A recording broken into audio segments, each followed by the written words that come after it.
society is futuristic. साहित्य ही समाज का दर्पण है. We know that. For Indians, cinema is the most influential form of art, and it has very convincingly portrayed the change from post-colonial politeness to the confident global Indians that we are today. For example, in 50s and 60s, we had movies like Pyasa and Awara that showed the struggling Indians. Then we had, in 70s and 80s, movies like Diwar and Roti Kapda Makan, which portrayed the agitated Indian which wanted to fight the system. Then in 90s, we had movies based on romanticism. Then we had movies on liberalism and individualism. For example, Guru, Black, Three Idiots, From Democracy, etc. Now, moving on to, we will represent all the various aspects that are present in the Indian cinema and in the Indian society and show their relevance and their connection with each other. Social issues. No society is perfect. Each society has its own flaws. Hence, there are different ways of dealing with it. For example, earlier we used to have movies based on labor movement, for example, Savina Mahito. And now we have movies like Film Millennium based on HIV/AIDS. Also, we have different ways of viewing the same problem.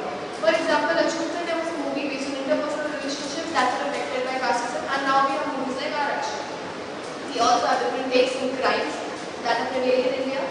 We had the rustic boom of Sholay, then we had the underground dawn of Swastika, and then we had the cybercrime prevailing in India that is now very popular. We also have the stark difference of viewing premarital pregnancy in Tyag and Ashok and now an open view on it in movies like Ka. And from the movies of 50s and 60s, we can see women excelling as wives, mothers and below-wives. For example, in the movie Mother India and Pyasa, it shows gracefulness and vigor of women.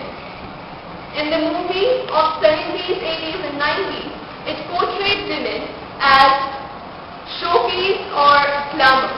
For example, in the movie Ek Civil Proceedings, where Rana says, it shows the turbulent life of working women and focus on the inner turmoil. Then, in the year of 2000 to 2013, basically focuses on women upliftment. For example, Chakde India, Lajja. And the best example is Dor, where a young widow has to struggle to lead her life despite losing her partner. So this is how all women, Indian cinema shows the different perceptions of women. Thank you. Now I would like to throw some light on how politics, patriotism, youth and relationships are portrayed in Hindi cinema. Politics is a major part in the administration and governance of the society. Transparency in projection of politics by the media as well as cinema has changed significantly through time. Consider the two movies Andhi and Satta. When Andhi was released, politicians were perceived through rose-tinted glasses, and this fact was mirrored in cinema. The protagonist of Andhi is a dignified woman who did not let her personal life be a barrier to her profession. She is honest and strives to maintain her image without falling short of her duties, whereas the protagonist of Satta is portrayed as a bold, cutthroat idle lady who cared least for her public image in her unending search for the truth. Politics now is shown in its true, unedited form. Now coming to youth and relationships, let us look at Dev Das of the 60s and the Dev D of the new era. Both depict the same storyline, but their endings are totally contrasting. With Dev Das promoted the concept of true and unconditional love for each other, whereas in Dev D, the character accepts reality as it is and moves on with his life. The true long-lasting relationships of the past is now replaced by the superficial and short-lived ones. Now, let's talk about Silsila and Kabhi Alvida Na Kehna. It deals with the common reality of relationships, that is, extramarital affair, which has always prevailed in the society. And what better way to provide a platform of cinema to portray this? Only the way of perceiving things has changed. Marriage in our society is considered to be a sacred institution, but from the past several years its preferences has changed, henceforth giving moral responsibility a trend.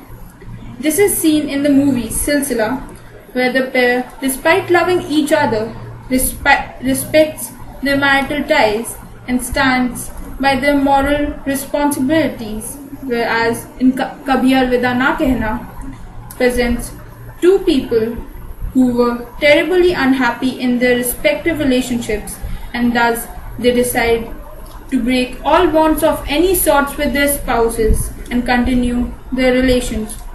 Thus, I would like to rest my case telling that the viewpoint and the perceiving thought of playing has changed over the years of Indian cinema. Thank you. Parent-child relationships. Consider the 1960s movie Mughal-e-Azam. It clearly depicted the parent's role as unquestioned decision maker. No viewpoints were exchanged and children were expected to follow instructions without protest. It is an unhealthy relationship.